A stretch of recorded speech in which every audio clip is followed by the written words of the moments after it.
Becoming your own banker really requires a shift in mindset.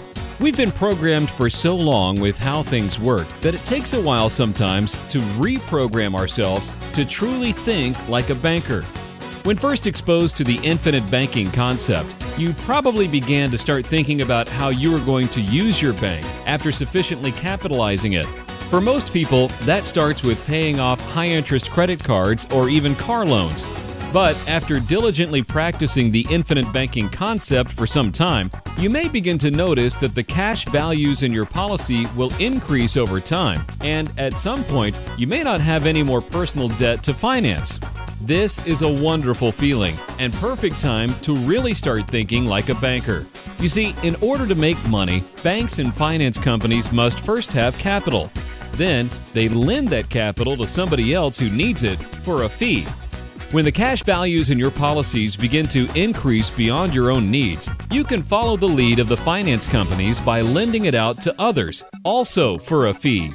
For example, assume you were a dentist that wanted to purchase a new piece of equipment that cost $100,000. How would you pay for it? If you were like most dentists who aren't trained to think like a banker, you would likely end up leasing that equipment. The leasing company would buy and own the equipment, then lease it to you. Your monthly lease payments would be structured so that you would end up paying back the original purchase price of the equipment, plus some profits for the leasing company for letting you use their money to purchase that equipment. Depending on how the lease is structured, you would either own the equipment at the end of the lease period, or you could buy it at some agreed-upon price. If you ever failed to make your lease payments, the leasing company could take back the equipment and lease it to another dentist. With sufficient capital in the form of cash values in your policy, you can actually start your own leasing company and begin purchasing and leasing equipment to your own business or to other business owners.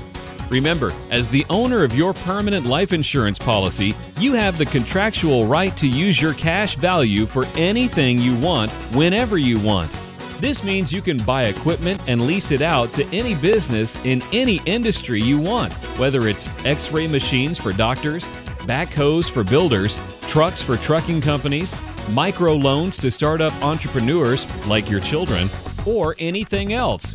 The key is to make sure that you personally are the owner of the policy, not the corporation who will be leasing the equipment from you, even if you are the sole owner of the corporation. You will personally then purchase the equipment and lease it to the corporation, ensuring to charge a high enough lease payment to cover the cost of the equipment.